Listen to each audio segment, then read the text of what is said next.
이제 은혜를 나눌 텐데요. 사실 어제 굉장히 제가 힘든 일이 있었어요. 좀 우리끼만 알고 있을 일인데 어제 어떤 일이 있었냐면 우리 김정란 성도님 점심 신방 가고 저녁에 강승구 성도님 또 신방이 잡혀 있어가지고 두 군데 모두 가서 점심에도 고기를 먹고 저녁에도 고기를 먹으면서 너무 힘들었어요. 주일 앞두고 나서 그런데 얼마나 많이 잘 먹었는지 지난번에 사경회 때 괜히 고기 좀 사달라고 했다가 지금 굉장히 제가 고생하고 있습니다. 네, 그러나 오늘도 또 하나님의 말씀의 은혜가 우리 모두를 또 새롭게 했으면 좋겠습니다. 말씀의 양식도 우리 열심히 드시게요. 이 말씀의 양식은 많이 먹어도 탈날 일이 없어요. 그렇죠? 그래서 오늘도 그 은혜가 우리 모두에게 넘쳤으면 좋겠습니다. 저는 목회를 하면서 목사님 초심을 지켜주세요. 초심을 지켜주세요라는 이런 말을 많이 듣게 되었습니다. 몇몇 교우들은 또 이렇게까지 말하는 경우가 있었어요. 목사님의 말씀이 조금만 달라지면 이 교회를 떠날 거예요. 어쩜 이렇게 말을 잘하는지. 네, 이런 말을 처음 들었을 때에는 솔직히 너무 깜짝 놀라는 그런 말들이기도 하잖아요. 약간은 좀 불쾌한 기분이 들지만 하도 환하게 웃으면서 그 말을 해주니까 다른 의도로 읽히지 않기 때문에 도리어 그냥 내 스스로 이렇게 질문하게 됐던 것 같아요. 뭐냐면 왜 이분이 나에게 이런 말을 이렇게 편하게 하는 것일까? 라는 것을 좀 적극적으로 이렇게 말하는 것일까라는 것을 생각해 봤습니다. 먼저 제 설교를 비롯해서 제 목회 철학에 대해서 너무나 좋아하는 마음이 있어서 이런 말을 한다라는 것이 분명한 것 같아요. 그러니까 변하지 말라고 하는 말에는 너무나 내가 좋아한다라는 그런 표현이 있는 것이죠. 더해서 어쩌면 자신이 좋아했던 목회자가 그리고 있었던 교회의 목회자가 시간이 지나면서 조금씩 좀 기대치 않은 아픈 모습으로 변화되는 모습을 보면서 굉장히 그 가운데 어떤 안 좋은 기억이 있기 때문에 목사님만은 그러지 않았으면 좋겠어요라는 그런 마음을 그렇게 표현하는 것이라고 생각이 듭니다. 근데 저는 이 초심을 지켜주세요라고 말했을 때 이 초심 은 아마도 각자가 주관적으로 해석할 수 있는 넓은 의미의 표현인 것 같아요. 애매하잖아요. 초심이 뭐야? 한다면 그게 애매한 표현인 것이죠. 아마도 만약에 그 초심이 규모가 작았을 때 취했던 독특한 그 분위기와 그런 방법론을 말하는 것이라면 저는 그 초심을 지키기는 좀 어려울 수도 있을 것 같아요. 이렇게 저는 말할 것 같습니다. 하지만 또한 교회의 직분자가 이제 교회 안에 세워진 지금의 상황에서 저는 장로교회의 목사로서 좀 바뀌어야 되는 것 같아요. 사람 세워놓고 내가 하나도 안 바뀌면 안 되잖아요. 도리어 또 한편에 교회도 이제 변해야 한다라고 저는 생각합니다. 그런데 목사님의 말씀이 좀 달라지면 교회 떠나려고요 라는 이 말은 제가 좀 진지하게 생각해야 될 그런 말이라고 저는 생각이 듭니다. 물론 설교 스타일이 바뀌면 이라고 한다면 전혀 동의할 수 없고요. 제가 설교 스타일은 늘 바뀔 수 있기 때문에 그렇게 생각을 해요. 하지만 그 말씀이 복음과 관련된 의미라면 목사님 지금 늘 복음을 선포해 주고 있어서 너무 좋아요. 하지만 그게 달라지면 저는 정말 심각하게 생각할 것 같아요 라고 말한다면 저는 그 말에 대해서 굉장히 동의가 되고 이해가 된다는 말입니다. 그래서 저는 목사님의 말씀이 좀 달라지면 교회를 떠나려고요 라고 그런 의미에서 복음의 의미로 말한 분들에게 이렇게 말하고 싶어요. 감사합니다. 여기 보면 이 사람이 말한 것 같으니까 저기도 보면서 감사합니다. 감사합니다. 그리고 저는 여러분 모두에게 이렇게 한번 권면의 말씀 드리고 싶습니다. 복음을 붙잡고 계속 변해 주십시오. 계속 변해 주세요. 복음만 변하지 않았으면 좋겠어요. 다른 건 주의 말씀으로 계속 여러분을 변화시켜 가면 좋겠습니다. 주 안에 사랑하는 나주신 장로교회 여러분, 방법론에는 유연할 필요가 있는 것 같습니다. 그러나 본질적인 그 복음에는 민감한 교회가 됐으면 좋겠어요. 거기에 정말 예민한 교회가 됐으면 좋겠습니다. 갈라디아서 1장에 보니까요, 사실상 이 갈라디아서 자체가 다루는 게 뭐냐면 이 갈라디아서는 본질에 민감하지 않은 갈라디아 교인들이 나옵니다. 복음에 별로 민감하지 않는 갈라디아 교인과 그 모습을 보면서 복장이 터지는 사도 바울이라는 인물이 여기에 나오고 있습니다. 아마도 성경에서 사도 바울이 자신의 분노, 그러니까 복장 터져서 막 분노하는 그 표현이 이렇게 강하게 나오는 성경 본문은 없을 거예요. 여러분 1장 6절 한번 봐볼래요? 성경책 가지고 있는 성경책 1장 6절에 가보시면 사도 바울이 이렇게 말합니다. 그리스도의 은혜로 너희를 부르신 이를 이같이 속히 떠나 다른 복음을 따르는 것을 내가 이상하게 여기노라. 다른 복음은 없나니 다른 어떤 사람들이 너희를 교란하여 그리스도의 복음을 변하게 하려 함이라. 그러나 우리나 혹은 하늘로부터 온 천사라도 우리가 너희에게 전한 복음 외에 다른 복음을 전하면 저주를 받을지어다. 더 세게 말해야 되나? 저주를 받을지어다. 이런 말 하는 거예요. 성경책에 이런 말이 나오는 게 참 당혹스럽죠. 그렇죠? 사도 바울이 지금 여기 이 말씀에서 변하면 안 된다라고 생각하는 게 뭐죠? 그것은 그리스도의 복음이라고 표현을 쓰고 있습니다. 그리스도의 복음은 변할 수 없어 라고 말하고 있고, 그런데 갈라디아 교회는 이 복음을 떠나서 어떤 복음을 따르고 있다고 말하죠? 이렇게 말합니다. 다른 복음을 신속하게 따랐다라고 이렇게 말씀하고 있습니다. 그래서 갈라디아 교회에 다른 복음을 전하는 자에 대한 사도 바울의 반응은 우리가 방금 본 것처럼 저주를 받을지어다. 엄청 강하게 스트레스를 줘가지고 우리가 여기다가 강하게 강조해서 표현해야 돼요. 저주를 받을지어다. 제일 화난 목소리로. 이런 목소리도 제 목소리도 안 맞는 것 같아. 더 강할 것 같아. 근데 여기서 우리 모두 안에 질문이 생길 수밖에 없습니다. 아니 도대체 복음이 뭐길래 아니 그 위대한 사도가 저주를 받을지어다라고 말할 정도로 이렇게 험한 말까지 할 정도로 그게 뭐야? 그게 뭐가 중요한데? 아니 다른 복음이란 게 뭐기 때문에 사도 바울이 이렇게 정색하고 이렇게 갑분싸 뭐 이렇게 하고 있는가라는 그 질문을 해보는 것이죠. 이것은 어쩌면 우리 시대 다양성과 차이를 인정하는 현대인의 감수성에 별로 맞지 않은 사도 바울의 감정 표현이다라고 말할 수도 있을 것 같습니다. 근데 먼저 이 사도 바울이 강조하여 전한 그리스도의 복음을 우리가 먼저 한번 정리해 볼 필요가 있어요. 그리스도의 복음이 뭐냐? 우리 모두 뭐 교회를 오래 다녀서 복음을 잘 알고 있다라고 생각할지 모르지만 저는 의외로 많은 사람이 복음에 대해서 정확하게 알지 못하는 경우도 있다라고 생각합니다. 근데 저는 이것을 그리스도의 복음을 두 문장으로 한번 정리해 볼게요. 한번 따라해 주실래요? 첫 번째, 우리는 생각하는 것보다 더 큰 죄인이다. 네, 두 번째입니다. 동시에 우리가 상상하는 것보다 더 큰 사랑을 받았다. 이게 복음이에요. 사도 바울이 말하는 복음. 우리는 생각보다 굉장히 심각하게 타락한 죄인입니다. 물론 이런 말을 예수 안 믿는 사람은 가장 강하게 거부할 거고요. 교회 안에 들어와 있지만 이것에 대해서 약간 거부감이 있는 사람이 존재할 수 있습니다. 인간은 본질적으로 죄인이며 스스로의 힘으로 하나님께 나아갈 수 없다. 하나님의 영광에 이를 수 없다라고 성경은 이렇게 인간의 죄인의 상태를 설명하고 있습니다. 그런데 우리가 여기에서 스스로의 힘으로 하나님께 나아갈 수 있는 것 아닌가요? 라고 말할 수 있는 것 같아요. 이런 표현이 좀 애매해요. 교회에 새로 온 사람은 아니 인간이 스스로 하나님께 다가갈 수 있는 것 같은데 여러 가지 이런 어떤 생각이 들 수 있습니다. 근데 여러분 제가 수학을 되게 못했는데 제가 엄청나게 잘한 게 뭐냐면 역사였어요.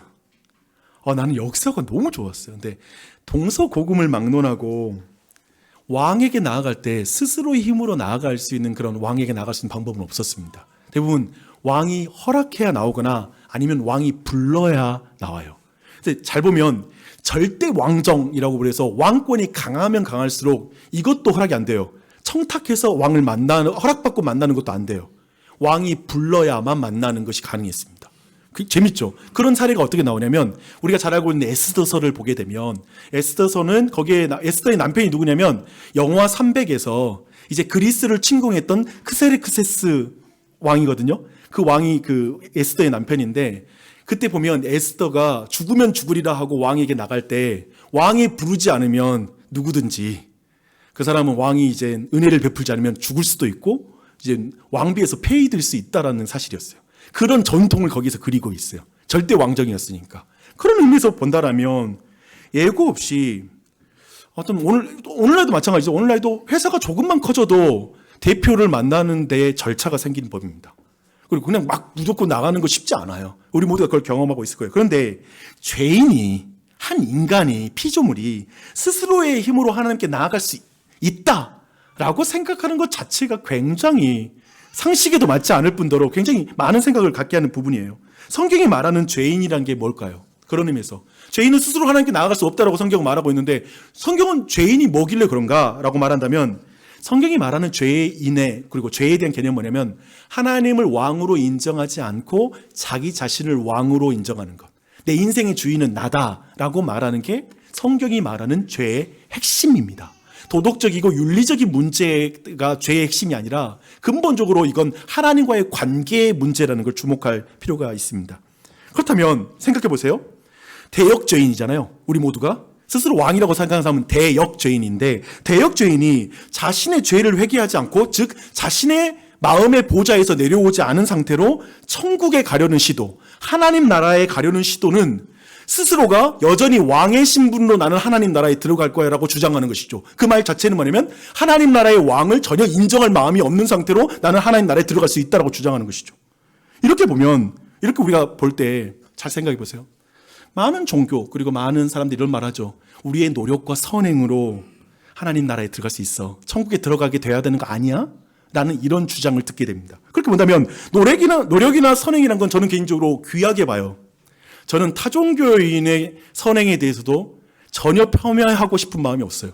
그걸 존중합니다. 하지만 하나님을 왕으로 인정하지 않는 이상 어떤 의미에서 그것으로 나는 하나님 나라에 들어갈 자격이 있어라고 말하는 건 하나님을 모욕하는 것이죠. 이 지점이 발생한다는 거예요. 왜냐하면 이건 관계적 문제니까. 이 상황을 이해할 수 있는 이야기 제가 하나 좀 만들어 봤습니다. 제가 이야기를 만들었는데, 이야기를 만들었다 하는 순간에 벌써 지금 듣는 귀가 약간 힘들어진 분들 계실 수 있어요. 이거 수준이 떨어질 수 있다고 생각할 수 있으니까 한번 들어보세요. 한 왕국에 두 아들밖에 없습니다. 두 아들을 둔 그런 왕이 있었습니다. 근데 작은 아들이 왕의 자리를 너무 탐낸 거예요. 그래서 드디어 쿠데타를 일으킵니다. 반역을 저질러요. 그러나 그 반역은 실패하죠. 너무나 선한 왕이었기 때문에 모두가 그 모든 상황을 반대하는 것이죠. 그는 그래서 결국 왕국에서 쫓겨나서 이제 밖으로 가서 이제 아주 거친 사람들을 불러 모아 자신만의 왕국을 또 만들려고 여러 가지 일을 도모합니다. 하지만 모든 것이 실패로 다 돌아가고 맙니다. 그리고 왕궁으로 돌아갈, 이제 드디어 그런 모든 실패를 보고 왕궁으로 돌아갈 생각을 하고 미리 왕이 기뻐할 만한 일들을 하기 시작해요. 그런 거 있잖아요. 점수를 좀 따야 될 것 같아서 여러 가지 일을 합니다. 어느 날 드디어 이제 왕 앞에, 성문 앞에 그가 섰습니다. 제가 열심히 일하고 선행을 많이 했습니다. 저를 받아주십시오, 아버지. 부왕이여 나를 받아주십시오. 그러나 왕의 신하는, 그걸 지키고 있는 왕을 대신한 사람은 고개를 젓습니다. 네가 여전히 왕을 왕으로 인정하지 않는다면 네 노력은 무슨 소용이냐? 너는 여전히 왕의 자리를 탐내고 있으니 이 문을 열어줄 수 없다. 반역한 왕자는 그냥 들여보낼 줄 알았는데 당황스러워합니다. 하지만 저는 착한 일을 많이 했습니다. 가난한 자를 너무나 많이 도왔고요. 왕의 손이 미치지 않는 곳까지 가서 내가 정말 정직하게 살았습니다. 그러자 왕의 신하는 조용히 이렇게 말합니다. 네가 네 선행을 들고 왕 앞에 나아가면서도 여전히 왕을 왕으로 인정하지 않는다면 그것은 마치 반역자가 자신의 공적을 자랑하며 왕과 함께 나라를 다스리겠다고 요구하는 것과 똑같다. 네 선행은 네가 여전히 왕을 인정하지 않음을 보여주는 또 다른 증거일 뿐이다. 반역하는 왕자는 이 말 듣고 나서 완전 화가 났어요. 화가 머리끝까지 나가지고 이렇게 말합니다. 역시 부왕은 여전히 저를 미워하고 있군요.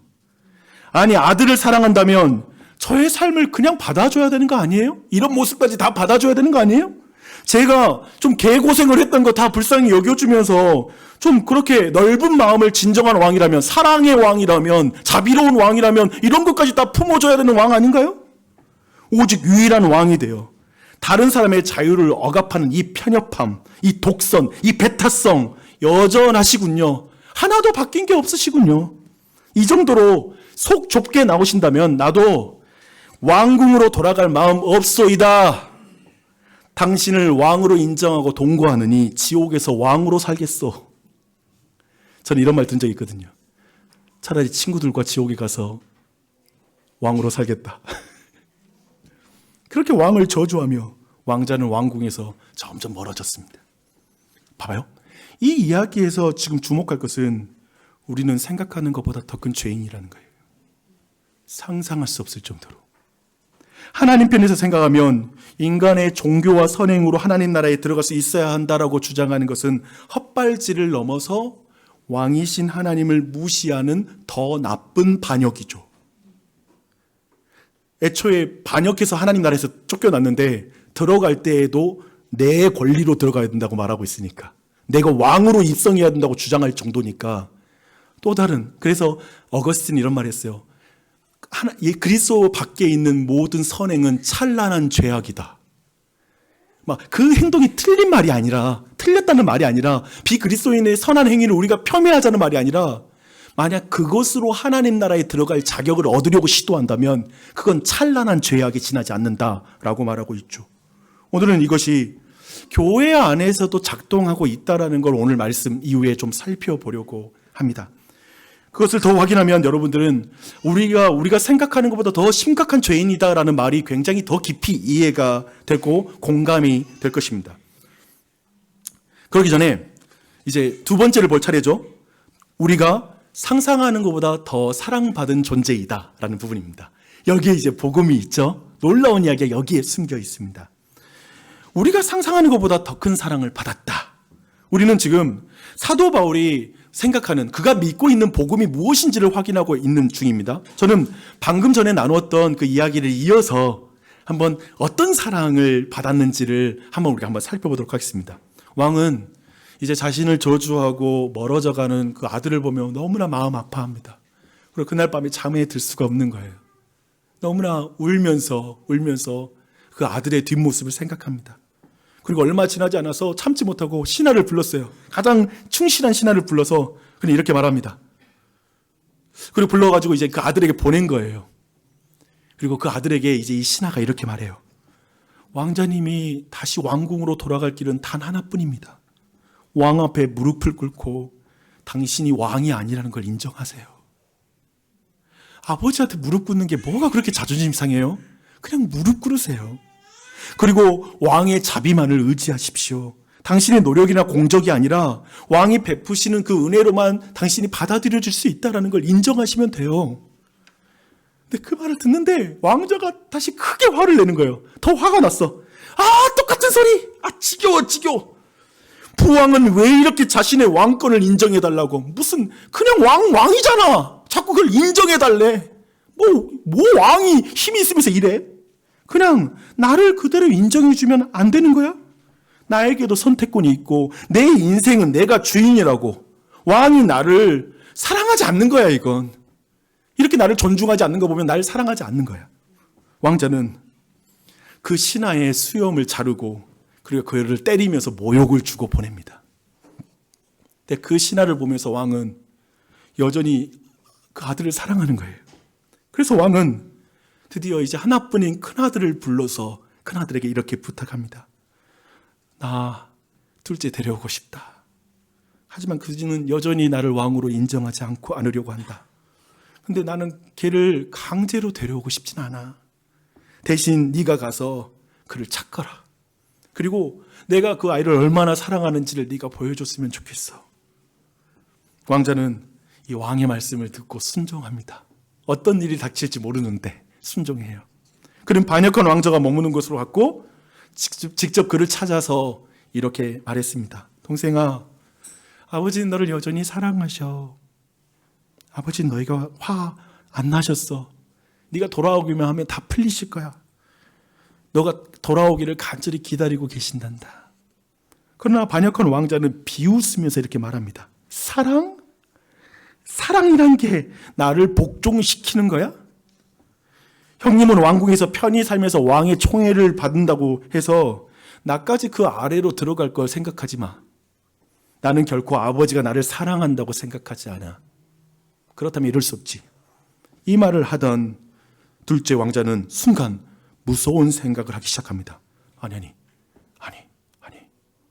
지금 내가 형을 죽이면 부왕은 나 하나밖에 아들이 안 남는 거잖아. 나를 인정하게 되는 거 아니겠어? 이곳에서 나의 왕권을 인정해 줄 수밖에 없겠지. 그는 자신을 따른 무리들에게 왕자를 죽이라고 명령합니다. 무리는 왕자를 때리고 조롱하죠. 결국 그들이 생각할 때 가장 저주받은 형태의 죽음인 나무에 매달라 죽여버립니다. 마지막 순간 그 나무 위에 달려있던 그를 향해서 동생이 딱 처음으로 바라본 그 순간, 형은 동생을 사랑의 어린 눈빛으로 바라보고 있었습니다.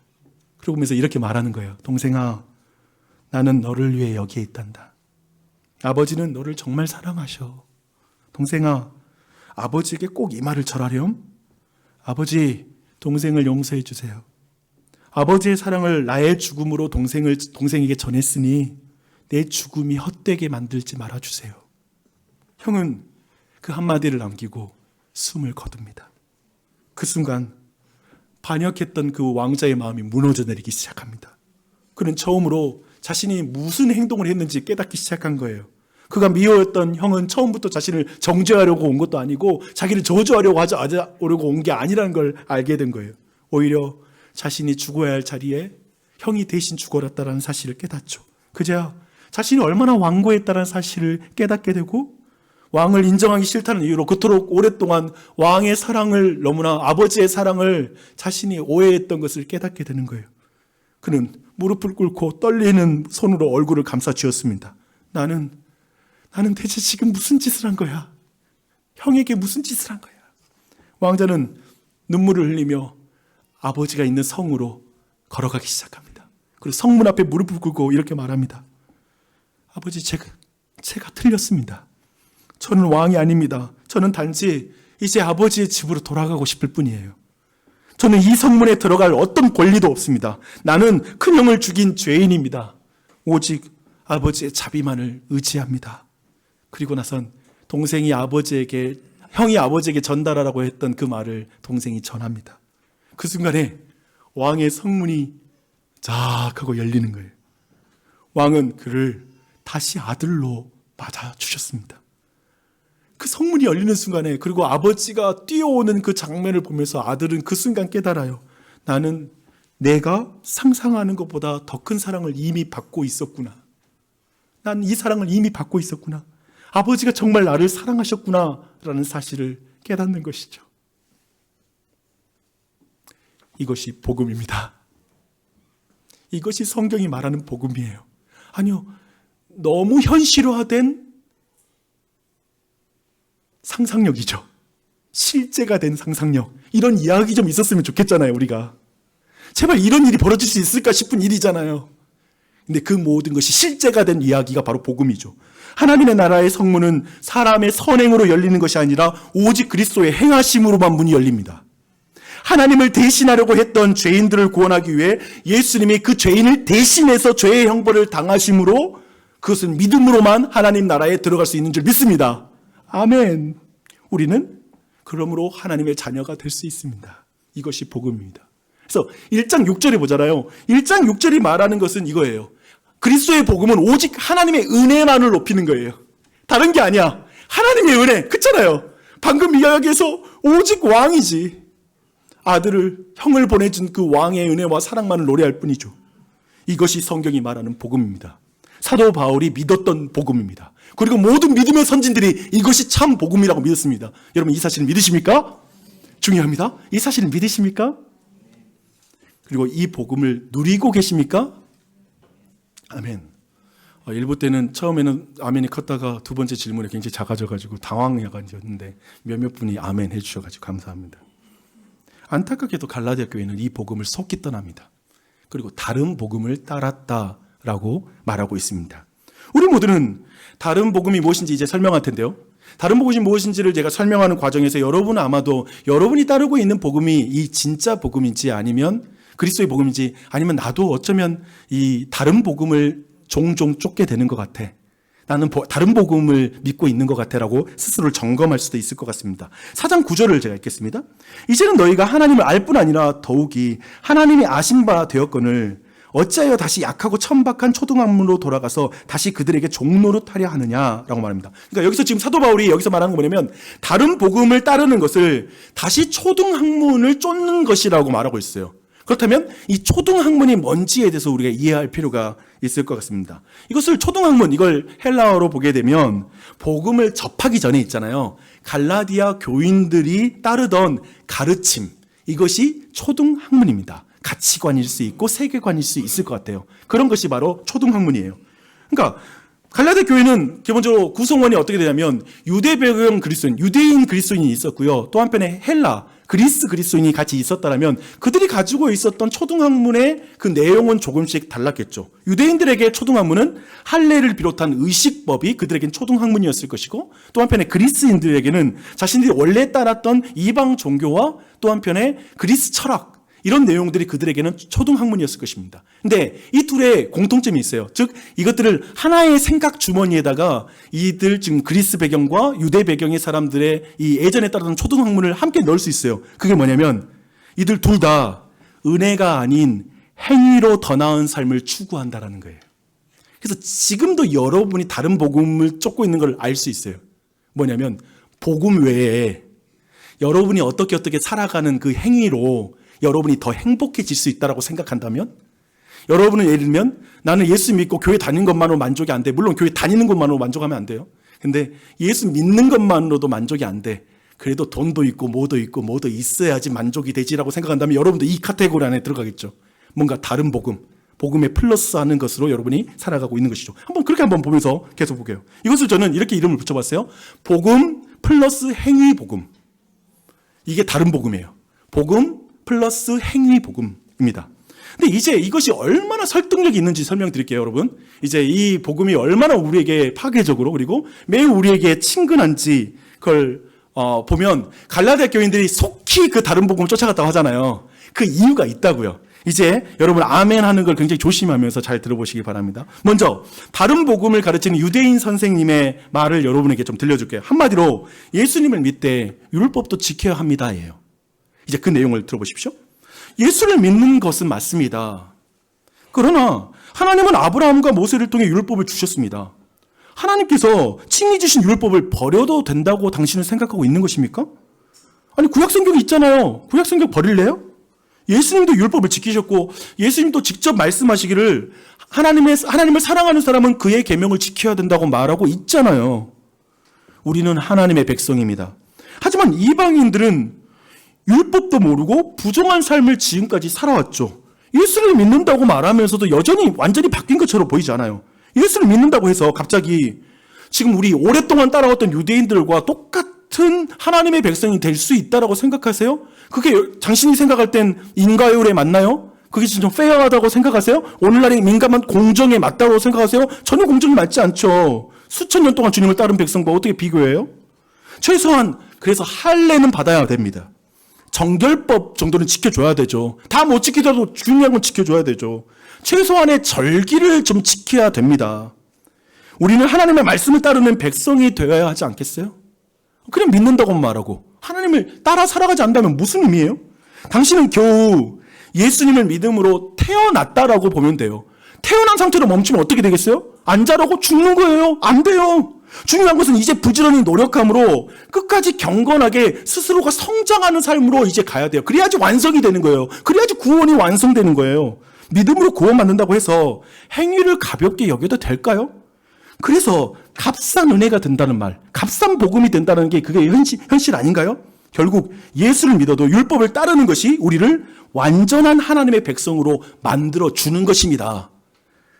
계속해서 많은 분들이 아멘의 충동을 참지 못했던.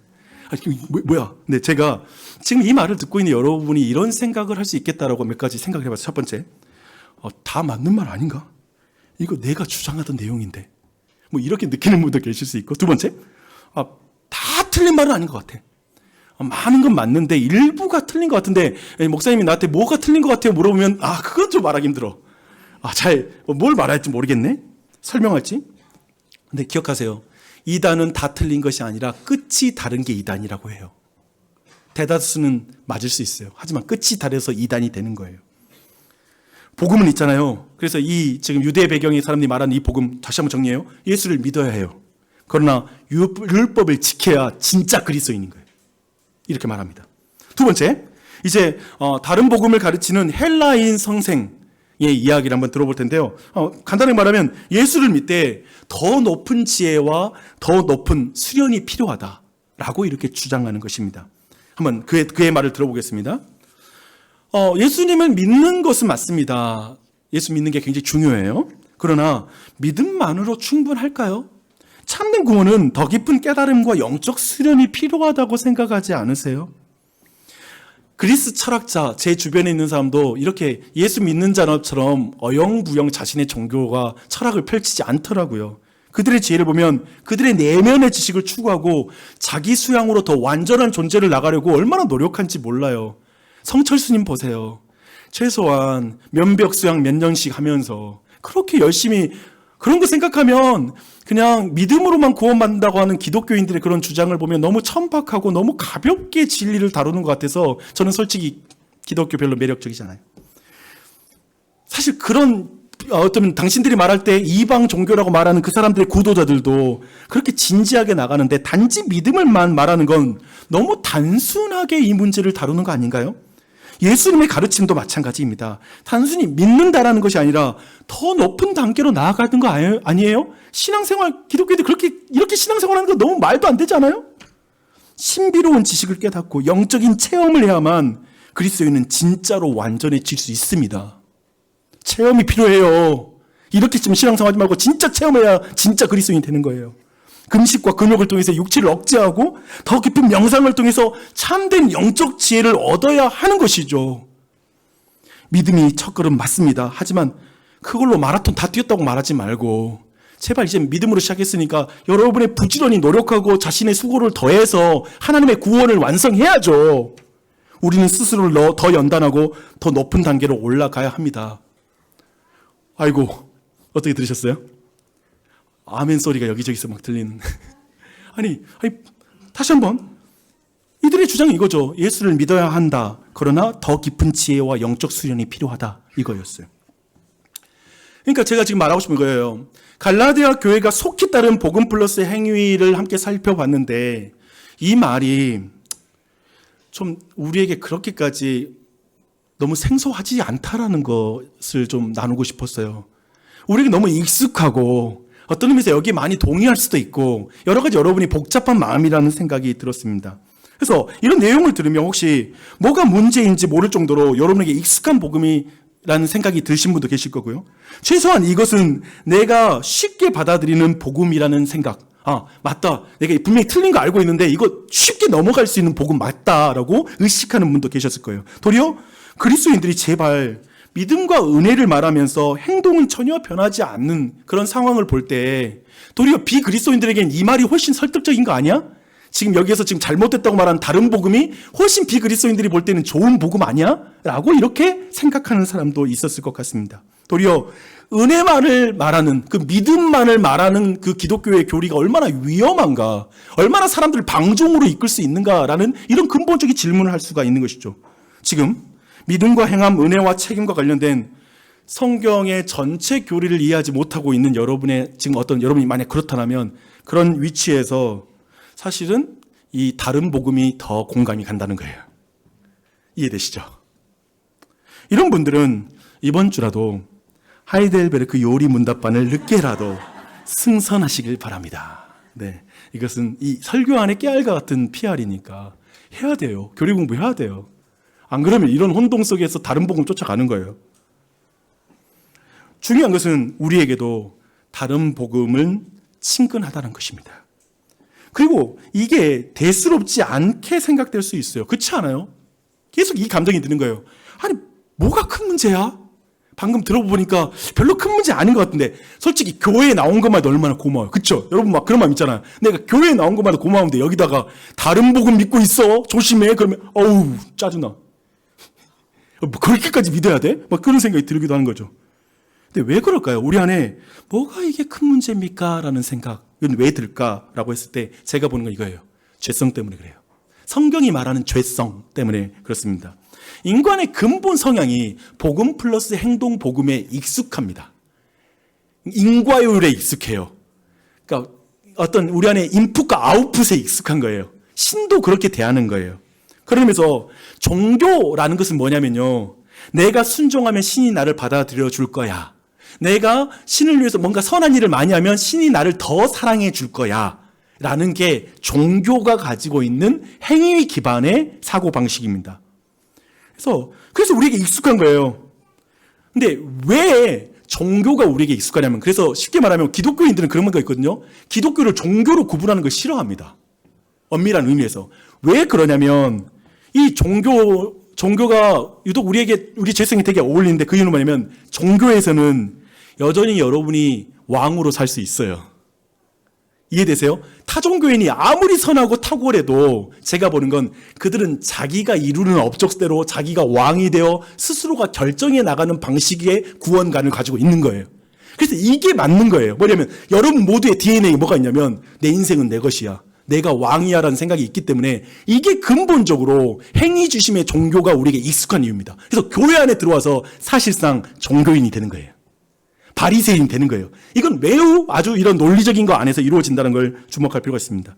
내가 선한 일을 해줬으니까, 그래서 이런 말까지 나오는 거죠. 내가 이렇게 교회도 다니고 선한 일 이만큼 했으니까 그러면 당연히 천국은 보장돼야 되는 거 아니야? 이 말을 드린 건 뭐예요? 오늘 앞에서 들었던 복음의 이야기에서 둘째 아들의 왕처럼 행동하는 거죠.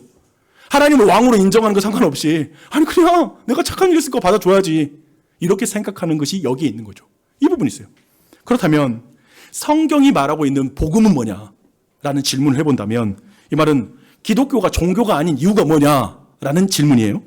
이거예요. 무엇이냐면 복음은 하나님이 나를 받아주셨기에 나는 하나님께 순종하는 거예요. 성경은 하나님께서 2000년 전에, 예를 들면 우리의 모두에게 이 시점에 2000년 전에 예수 그리스도를 통해서 십자가에 달려 죽으실 만큼, 나의 죄를 위해서 죽으실 만큼 이미 나를 사랑하셨기에 나는 하나님의 말씀에 순종한다. 사랑은 이미 받은 거예요. 그게 바로 은혜의 중심의 교리입니다. 그리고 우리는 이것이 하나님과의 관계를 맺는다고 생각하고 신앙생활이라고 말하는 것입니다. 지난주 사경에서 말한 것처럼 하나님이 하나님 나라를 세우신다, 하나님의 백성을 하나님이 구원하시고 하나님이 그 백성을 빚어가신다 라고 하나님 중심이 되는 것, 하나님을 왕으로 모시는 그 복음인 것이죠. 근데 이걸 우리가 싫어한다고요. 이렇게 말하면, 그렇다면 막 살아도 된다는 말이에요? 그래서 하이델베르그 요리문답 공부를 해야 됩니다. 제가 그거 주제를 충분히 다룰 시간이 없어요. 아마도 다음 주, 다다음 주에 한번 다룰 것 같아요. 그때를 기다려 주시고요. 더 우리 한번 들어가 봅시다. 이렇게 다른 복음은 우리의 본성에 익숙하고 그리스도의 복음은 우리의 본성에 너무 안 맞기에 우리는 그래도 그냥 둘이 결혼을 했으면 좋겠어. 예수 공로, 내 공로 그냥 결혼해서 좀 적당히 타협해서 신앙생활 좀 하면 안 되나? 까탈스러워. 그런데 사도 바울이 방해를 놓는 거예요. 지금 대강종 신앙생활 하면 되지, 왜 방해를 놓는 거예요? 사도 바울 때문에 우리가 피곤해, 확실해. 근데 그래서 우리는 한번 질문을 좀 더 긍정적으로 갖는다면 이런 질문이 필요한 거예요. 왜 사도 바울은 복음 플러스 행위 복음에 이렇게 정색을 하는 것일까? 왜 그럴까? 그리스도의 복음과 행위 복음을 결혼시켜주면 안 되는 것일까? 라는 좀 질문을 한번 해볼 차례입니다. 아직 이 부분이 잘 이해가 안 될 수 있어요. 그러니까 사도 바울이 정색하는 그 온도와 내가 지금 오늘 이 설교를 지금 듣는 이 순간에 여러분이 박영주 목사 저기 14권 이야기하는데 왜 저럴까? 아니 이게 뭐지? 무슨 의미라고? 이 온도차가 발생하는 게 있다고요. 근데 이것을 어떻게 이해해야 될지 저는 한번 생각해 봤어요. 이 온도차에 대한 생각하면서 이탈리아 사람들에게 에스프레소는 단순한 커피가 아니래요. 인생이요. 그리고 그것은 그들의 전통이에요. 그런데 누가 에스프레소에다가 물을 타서 이게 더 낫지 않아? 라고 하면 이탈리아 사람들은 깜짝 놀라면서 에스프레소 자체가 커피의 완전한 맛인데 거기 왜 물을 타? 이해 안 돼. 저 아메리카노. 저에게 있어서 콜라를 흔드는 건 저를 고문하는 방법입니다. 제 아이들이 주로 쓰는 거예요. 막 내 옆에 와가지고 콜라를 막 흔들어요. 제발 김 빠진 콜라에서 김을 빼는 자는 저주를 받을 자. 이러면 안 되죠, 그렇죠?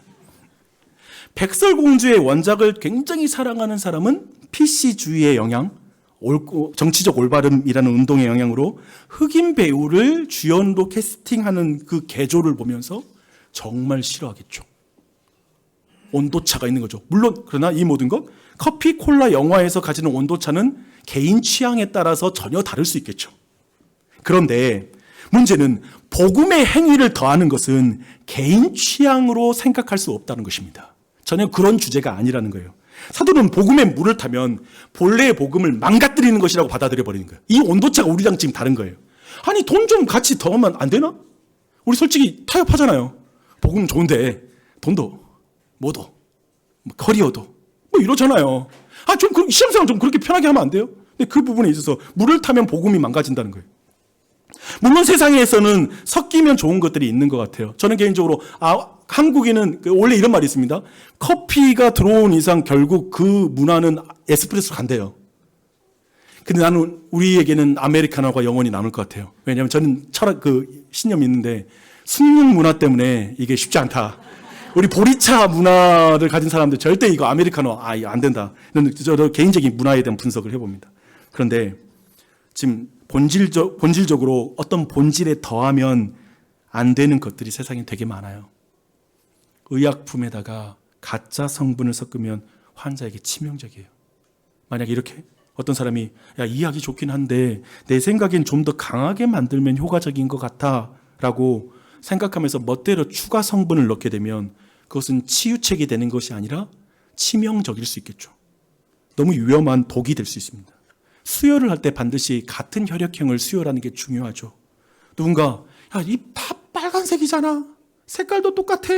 뭐 피 색깔 다 똑같은데 아무거나 넣으면 되지 라고 하는 그 순간에 환자의 생명이 위태로워지는 것이죠. 안 될 게 있어요. 예수님의 피에 내 희생의 피를 더해. 내가 얼마나 희생했는데 그 피를 더해서 하나님 나라에 들어간다? 위험해지는 거죠. 정확한 집은 여세요. 건축물은 정확한 설계를 기준에 맞춰 지어져야 돼요. 그런데 누군가 이 건물은 진짜 튼튼해 보인다. 내가 볼 땐 기둥 몇 개 빼도 돼. 철근 몇 개 빼먹어도 전혀 문제가 안 될 것 같아. 순살 작은 균열이 결국 큰 붕괴로 이어지고 더 많은 사람이 죽을 수 있는 거죠. 엄청난 인명의 피해를 만들 수가 있는 것이죠. 근데 마치 건축물이 단지 내 취향에 따라 선택하면 많은 사람을 죽일 수 있듯이 인간의 구원의 문제에 있어서 각자 개인의 취향과 개인의 민족들마다 취향이 있어서 다 다른 방식으로 구원을 받는다라고 주장하는 것을 성경은 그런 입장에서 동의가 안 되는 거예요. 그런 부분에서 우리에게 동의하지 않는 것입니다. 하나님이 설계하신 구원의 방식은 오직 예수 그리스도 그분을 믿음을 통해서라고 성경은 말하고 있습니다. 거기에 인간이 행위를 더해야 해라고 하는 말은 뭐냐면 기둥을 하나 더하거나 빼는 행동이 돼버리는 것이죠. 그래서 구원의 그 도리가 무너져 버리는 것입니다. 이런 성격의 것이라고 지금 성경은 말하고 있는 것이죠. 오늘 사도 바울이 믿는 복음에 대해서 지금 여러분과 함께 쭉 나누고 정리를 하고 있습니다. 갈라디아 교회가 왜 빠르게 다른 복음을 쫓게 됐는지 그 원인은 죄성과 관련이 밀접하다는 걸 다뤘어요. 근데 이 주제를 아무튼 계속 다루면서 우리 안에 있는 계속적인 떠나지 않는 마음, 제가 왜 떠나지 않는 마음이라 표현하면 제가 이 교리로 들어갔을 때 내 마음에서 떠나지 않았던 마음이었어요. 그게 뭐냐? 그렇더라도 그렇게 중요한 문제인가? 사도 바울이 저주를 퍼부을 정도로 중요한 문제인가? 이 생각이 근본적으로 죄성과 깊이 관련이 있다는 걸 저도 이제 정리가 되는 거예요. 이제 마지막으로 오늘 읽은 본문을 적용적으로 나누고 말씀을 마무리하도록 하겠습니다. 그러니까 최근에 지금 트럼프 정부가 바이든 정부 뒤에 들어서면서 많은 정책이 바뀌는 걸 전 세계가 그것을 제대로 이해하려고 막 노력하고 있고, 우리 같은 경우엔 이 문제가 단지 미국, 우리 어쩌면 지구의 반대편에 있는 미국의 문제가 아니라 그 지도자가 가진 정책 하나가 우리의 이자율에 영향을 주고 우리의 어떤 집값에 영향을 주는 걸 이제는 느끼기 때문에 그걸 빨리 알아차리기 위해서 여러 프로그램, 요즘 트럼프 관련된 걸 많이 여러분도 듣고 계시잖아요. 지금 뭐냐면 한 존재가 굉장히 우리의 실질적인 삶에 영향을 주는 것이죠. 그런 의미에서 구원의 도리, 그러니까 성경이 말하고 있는 인간이 구원받는 그 도리의 내용은 우리의 실질 삶에 굉장한 영향을 주게 돼 있는 거죠. 근데 그 부분에 두 가지를 여러분과 나누고 싶은데, 첫 번째는 하나님과의 관계를 다른 복음이 무너뜨립니다. 이걸 기억해야 돼요. 이건 굉장히 심각한 문제입니다. 먼저 다른 복음으로 따르면 하나님과 관계가 무너지는 내용, 4장 9절부터 보겠습니다. 4장 9절. 이제는 너희가 하나님을 알 뿐 아니라 더욱이 하나님의 아신 바 되었거늘 어찌하여 다시 약하고 천박한 초등함으로 돌아가서 다시 그들에게 종노릇하려 하느냐. 너희가 날과 달과 절기와 해를 삼가지키니 내가 너희를 위하여 수고한 것이 헛될까 두려워하노라. 사도는 그리스도의 복음에 행위를 더하는 복음을 따르는 것을 주인을 바꾸는 행위로 인정해버려요. 그렇게 표현해버리고 있습니다. 이거 주인을 바꾸는 거다. 단지 믿고 안 믿고 내가 취향을 정하는 게 아니라 내 신념을 결정하는 게 아니라 이 내용은 주인을 바꾸는 문제다라고 말하고 있습니다. 행위로 자신의 정체성을 세우는 초등학문의 종이 되는 거라고 말해버리는 거예요. 한번 예를 들어볼게요. 한 남자와 여자가 결혼해서 이제 반지를 서로 끼게 되잖아요. 근데 어느 날 남편이 아내에게 이렇게 말하는 거예요. 여보, 나 반지 하나 더 끼워야 될 것 같아. 좋아하는 사람 생겼어. 이 행동이 의미하는 바는 명확하죠. 나는 당신과 당신이 하는 모든 행동으로 만족이 안 돼. 한 사람 더 필요해. 봐봐요. 믿음이 중요한 게 이렇게 말하잖아요. 믿음이 중요한 게 아니에요. 하지만 율법도 중요해요. 다른 남편이 필요해요. 예수님을 당연히 믿어야 하죠. 그래도 율법을 지켜야 구원을 받을 수 있죠. 그러니까 이 문제가 단지 어떤 신념과 개념을 선택하는 문제가 아니라, 동의하는 문제가 아니라 사실상 결혼과 같은 관계의 문제라고 성경은 펼쳐가는 거예요. 주 안에 사랑하는 여러분, 복음이라는 본질은 그것만으로도 충분합니다. 거기에 플러스하는 순간에 본질이 충분치 않다라고, 마이너스가 있다라고 말하는 꼴이 된다는 거예요. 그러나 무언가를 더하는 순간 사실상 그것에 더하는 것이 아니라, 우린 그러잖아요. 아니 복음도 믿고 행위까지 더하면 더 좋은 거 아닙니까? 근데 그게 아니라 원래 것을 이 더하는 것이 대체해버린다는 거예요. 이게 지금 성경이 말하는 논리인 거예요. 믿음으로만 충분하지 않다라고 말하는 순간 우리는 이미 행위가 더 중요하다라고 말해버린 거예요. 이런 관계라는 거예요. 마치 여보, 당신 너무 좋아해, 사랑해, 당신도 너무 좋은데 한 사람 더 필요한데, 이 말은 이 사람을 대체하는 말인 거죠. 동일한 거예요. 바울이 복음 플러스 행위 복음을 강력하게 반대한 이유가 이렇게 하나님과의 관계를 무너뜨리기 때문에 그렇습니다. 두 번째, 바울은 바울을 포함한 모든 사람들과의 관계를 무너뜨려 버립니다. 이 잘못된 복음은, 다른 복음을 따르면서 바울과 같은 사역자 혹은 타인과의 관계가 무너지는 것을 보여주고 있어요. 원래 갈라디아 교인들이 있잖아요. 바울을 굉장히 매우 따뜻하게 받아들였습니다. 환대하는 그런 교회였어요. 그가 굉장히 병약하고 또 육체적으로 연약한 부분들이 있었거든요. 근데 한 번도 이 갈라디아 교회는 그를 경멸하거나 무시하지 않아요. 또 바울이라는 사역자를. 그래서 심지어 성경 보니까 갈라디아 4장 14절 봐보세요. 바울을 하나님의 천사처럼 곧 그리스도 예수처럼 영접했다고 말해요. 얼마나 귀하게 대한 것입니까? 그리고 15절 보니까요, 할 수만 있다면 그들의 눈을 뽑아서 주고 싶어 하는 거예요. 이 말이 되게 강한 표현이거든요. 뭐냐면 사도 바울이 눈이 안 좋았던 것 같아요. 근데 눈이 안 좋아서 힘들어하는 모습을 보면 지금 같았으면 이러는 거예요. 사도 바울 목사님, 그냥 제 눈을 그냥 바꿔 끼웠으면 수술 받았으면 좋겠어요 하고 막 오는 거야. 찾아오는 거야.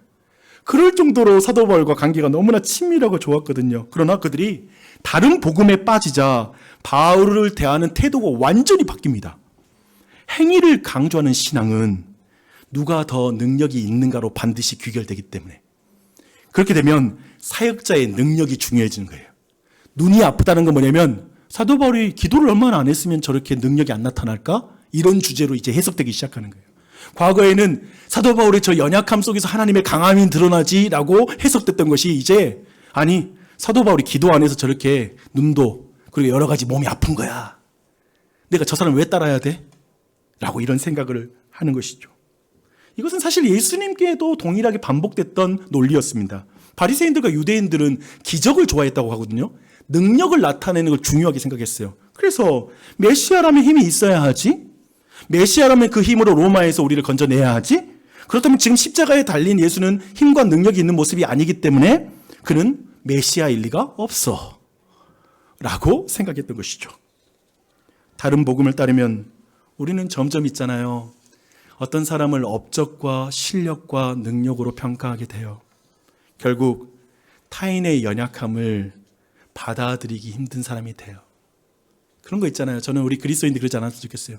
누구 한 사람 약점 나타나면 득달같이 달려가서 물어버리는 거. 그건 기독교인이 가질 수 있는 윤리가 아니에요. 연약함. 근데 이 힘의 논리의 세계에서는 그런 거예요. 조금만 연약함이 드러나면 다 물어뜯는 거죠. 교회가 하나님의 방식이 아니라 인간적인 방식으로 서로의 신앙을 판단하고, 그런 현상 중 하나는 어떤 의미에서 앞에 서는 자들을 그냥 뒷담화하는 것으로, 그런 것으로 어떤 의미에서 내 자신이 복음 안에, 어떤 의미에서 내가 실력을 중요하게 여기는 사람이라는 걸 그대로 드러내는 것이죠. 그래서 이제 오늘 말씀 정리. 오늘 말씀 결론은 하이델베르크 요리 문답반과 복음 중심 3반을 늦게라도 등록하라. 뭐 이렇게 해야 될까요? 사실 제가 이 말 계속하는 게, 이 설교로는 지금 여러분 안에 있는 많은 의문과 질문을 다 풀 수는 없기 때문에 그런 거예요. 이런 건 긴 세월 속에 여러 가지 성경과 교리를 공부하면서 차분히 풀리는 주제이기도 해요. 그래서 제가 무리 안 하고 싶은 거예요. 제게 있어서 이제 한 이야기를 들려드릴게요. 제게서 하나님의 은혜와 우리의 행위가 신앙생활에서 어떻게 작용하는지를 좀 가르쳐줬던 좋은 선생님이 계셨어요. 제리 브리지스라는 외국 목사님이십니다. 저는 그분은 개인적으로 알지는 못하고 책으로 깊이 알면서 그분의 책을 탐독하면서 배웠는데요. 그분의 책에서 가장 충격적인 이런 말을 하나 내가 책에서 읽었어요. 그 말이 뭐였냐면, 지금 이 순간에 하나님이 당신을 보실 때 하나님은 어떤 표정을 지을 것이라고 믿으세요? 생각하세요? 라는 거였어요. 그 질문 해볼게요. 지금 이 순간 하나님 여러분 보고 계세요? 지금 이 순간 하나님 표정 뭐예요? 막 오래 생각하지 말고 순간 생각나는 그 표정을 생각해 보세요. 저자가 이렇게 말해요. 만약 하나님의 얼굴이 환하게 웃고 있는 표정이 아니라면 당신은 행위에 갇혀 있는 것입니다. 지금 뭔가 내가 잘하고 못하고의 하나님 표정이 바뀌게 느껴지는 거예요. 그리고 그러고 나서 제게 평생 지금 아침 새벽에 막 일어나면 저에게 들려주는 복음의 문장 하나를 제리 브리지스가 이렇게 말해요. 들어보세요.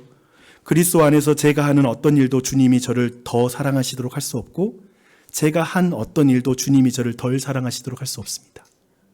이 말 뭐냐면, 이 문장은 하나님의 사랑이 우리의 행위와 무관하게 완전하고 변함이 없다라는 사실을 강조하는 말이죠. 핵심은 이거예요. 그리스도 안에서. 여러분이 그리스도 안에 있으면 혹 넘어질 수도 있지만 다시 그리스도 안에 있으면 주님의 표정은 안 바뀌어요. 그리스도께서 나를 위해서 대신 죽으신 그 죄에 대속하신 그 은혜로 말미암아 우리는 하나님 앞에 섰을 때, 저는 항상 그 상상하거든요. 하나님 앞에 섰을 때 나는 하나님 앞에 내 행위를 가지고 서지 않을 거야. 대신 예수님 뒤에 딱 숨어가지고 하나님 앞에 설 것 같아. 딱 그렇게 설 텐데 놀랍게도 하나님 이럴 것 같아. 박영주, 너 옆으로 나와. 옆으로 나오지. 근데 하나님 이렇게 보는 거죠. 잘 들어보세요. 예수 그리스도를 볼 때 예수 그리스도가 의로운 것처럼 예수 그리스도의 의만큼 나를 의롭게 보시는 거예요. 이게 기독교의 복음인 거예요. 예수님이 십자가에 달려 우리의 죄를 대속하신 거예요. 그리스도 안에서 나는 그리스도처럼 하나님이 나를 받아들여 주시는 거죠. 저는 이 사실을 믿습니다. 그러면서 그 사실을 믿는 자, 이 사실을 가지고 여러분의 삶을 살아가는 거예요. 복음은 구원받을 때만 필요한 게 아니라 매일의 삶에서 필요한 것입니다. 많은 그리스도인들은 복음은 구원의 시작이라고 말하지만 사실 복음은 매일 우리를 살아나가게 합니다. 죄를 지을 때에도 실패할 때에도 우리는 다시 복음으로 돌아가야 합니다. 혹시 요즘 누군가 보면서 판단하고 미워하고 어떤 의미에서 저 갈라디아 교인들처럼 누군가 약점을 물어뜯고 싶고, 저 약점 보면 너무 화가 나서 한마디 해주고 싶고, 너무나 그 속상한 마음이 있다라면 우리에게 필요한 건 지금 사랑이 아니라 예수님이 나를 얼마나 사랑하시는지를 아는 것, 내가 복음을 다시 새롭게 믿는 것, 믿음이 부족한 것일 수 있겠다라는 생각이 듭니다. 그것을 다시 회복하는 우리 모두가 됐으면 좋겠습니다. 아멘. 그 은혜가 넘쳐나는 우리 교회가 됐으면 좋겠어요. 잠깐 기도하겠습니다.